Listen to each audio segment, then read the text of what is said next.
Ladies and gentlemen, boys and girls, and children of all ages, we're back again and we're at it. I'm here to talk to you today to give a little bit of advice. Just because somebody looks a certain way doesn't mean they're a certain way, and I've got several examples of it. For a very short time, when I first moved back to El Dorado, I worked for Walmart. And I'm a friendly guy. I try to talk to everybody. And there was a young man, African American, had dreadlocks, some gold teeth, pants were baggy, real baggy t-shirts, some Jordans and stuff. Looked like your typical hip hop artist. He had the look. He looked like he belonged on a MTV video raps video. And I was like, hey man, I'm always looking for some good, he was listening to an iPod. I'm like, man, I'm always looking for some good music. What you got on there? You got some Tupac? You got some Biggie? What you got? No, I don't listen to that. I said, well, what you listen to? Probably nothing you'd be interested in. No, come on, man. I listen to all types of music. What do you got? Now, this guy that looked like he belonged on an MTV Yo Raps video and looks like he's straight up out of the hood with his gold teeth, his dreadlocks, and baggy clothes and Air Jordans on, was actually listening to classic country. Mel Tillis, Conway Twitty, Hank Williams Sr.,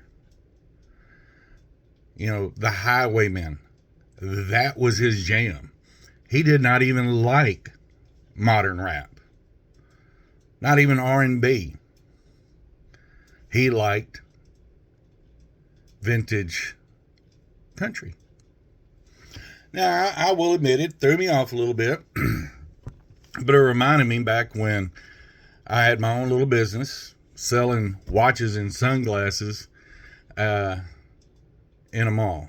I'd buy and sell Oakleys and Bulova and Ray-Ban and Tommy Bahama and Timex, you name it, I had it. And I had this old fella walk up. He reminded me every bit of Hillbilly, Arkansas. His boots were probably 10, 15 years old and looks like it had stomped through more cow patties than it had ever on tile, and had on a pair of bib coveralls that kind of, let's just say they looked like they'd been through the cow pasture a time or two, and they were well worn. He only had one strap done, had on a wife beater, and that sucker had a gray beard and down to about here, and didn't have a whole lot of hair, and you could tell he had him a big old wad of chewing tobacco in his cheek, probably the size of a baseball. Didn't look like he had two pennies to rub together, and John Deere hat on. He every bit of a poor old dirt farmer. He said he had a couple of employees and he wanted to treat them well. It's like, okay, sure. Looking to buy him a nice watch or something, or some sunglasses? Yeah, I think so. I got a few employees and I want to get them a decent watch, and I took his appearance into consideration and led him to the El Cheapo Timexes that were made for some hard work. No, they don't look good enough. And I said, well, if you really want a good hard working watch, I have Casio G-Shocks over here, and I proceeded to tell him, hardened recessed resin or ruby crystal glass and hardened resin can survive a third story impact. This particular model, I had several of them. They were black and solar powered and scuba dive certified, and they were just badass little watch. No, not quite enough.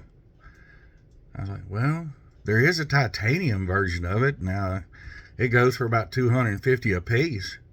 that sounds about right. And he goes, is that the, I was wearing that particular watch at the time, and hell, I still got it. I wear it every day to work. It's a hard-working watch, backlit, titanium. It's $250 retail. I tell him I'd cut him a good deal. He goes, all right, I need 40 of them. Excuse me, 45. Well, my eyes got open real big before old boy jumped in. I pulled out my calculator and I said, well, retail on 45 of those. And I told him what it'd be. He goes, is that what the discount you told me? I said, I tell you what, if you buy 45 of these, I'll knock 10% off. Still was a price. Very big price. That sounds good. I'm still looking at this guy like, man, there ain't no way. He'd already in our conversation mentioned he had an old 70 style step side solid steel body pickup truck. He said that thing's been beat on. It's carried more calves and cows and hay, and I don't think I've washed that girl in 10 years. When it rains is the only time that sucker gets a bath. I'm like, jeez. Then he asked me, well, these are tough watches. You suggest them? I said, yes, sir. I'm hard on watches, and look at mine. I've had it for several years, and it looks brand new. Then he asked for something equally tough. I said, well, I normally would suggest Ray-Ban, but they're not tough. They're pretty, but they're not tough. I suggest these Oakleys. And these Oakleys, once again, were about $250 a piece. And I said, unfortunately, I can't give you a deal on the Oakleys. It's part of my contract with them. I said, but do you need 45? He goes, yeah, that'd be about it. Now, can you get, I said, I don't have this in stock. I'm going to have to order it. When do you need them? I need them by this weekend. So that's going to involve some next day air charges. I'm going to have to call the company if you give me a minute. And I called them and asked them, hey, I need to put a order in for, I called G-Shock, told them what I was going to need. Said I'm going to need it next day aired. I will call you back if this order goes through. I'm waiting on payment. And I called Oakley, did the same thing. I told them next day air charges are fine. And since it was going to be a pretty penny, I said I guaranteed, this is fairly early in the morning, so I knew I'd get them the next day. And I said, I'm going to need guaranteed next day. And, well, you're a good customer, but that's still going to cost a lot. And I turned around and told the I'll pay them charges. When I told them what it was, I said, on something like this, I can't take a check. It's either a credit card, and you have to have the credit card in hand. He goes, well, don't you do cash? Well, yes, sir, I do.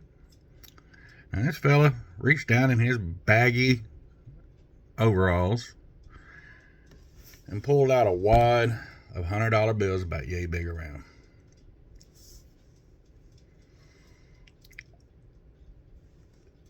I never would have thought that fella would have had that much money. I said, damn, dude, what are you, a drug dealer or something? No. You ever heard of King Ranch? Now, if you're from Texas, you've heard of King Ranch. This fella evidently was one of the owners. You've heard of the King Ranch brand of Ford pickup truck. Well, they gave him a brand new pickup truck every year. But he still liked his old stepside. He gave that pickup truck every year to his foreman, or one of the guys on the ranch that's done an exceptionally good job. And he paid cash money for those watches. I told him since he's buying so many, I will size them for free. That weekend was Christmas party for his workers at the ranch, most of them Hispanic or whatnot. And he set me up a nice table at a place where he had rented out a hotel room, or a hotel ballroom, and was serving these fellas prime rib and steak and Crown Royal and the best tequila there was. And I sat there and got drunk with all of his employees, ate a good meal, and they came over, presented me with a ticket, and were handed a brand new pair of Oakley sunglasses with a polishing cloth and a holding case, and one at a time, I sized every one of them's watch. This fella was still wearing them nasty coveralls, them nasty boots, but he had on a white dress shirt underneath it. Still had a stain of tobacco running down that beard. I'd have thought this fella didn't have two pennies to his name, and he was richer than Donald Trump. President Trump. You never can judge a book by its cover. You got to crack that book sometimes. Outside cover may be worn and torn and ugly as all get out, but what's inside could be the world's greatest treasure. Get to know the man before you make a judgment. We're all guilty. Don't judge a person by their religion, color, creed. Judge a person by the works they do and how they look on the inside. Now, if I don't see you later, good afternoon, good evening, and good night.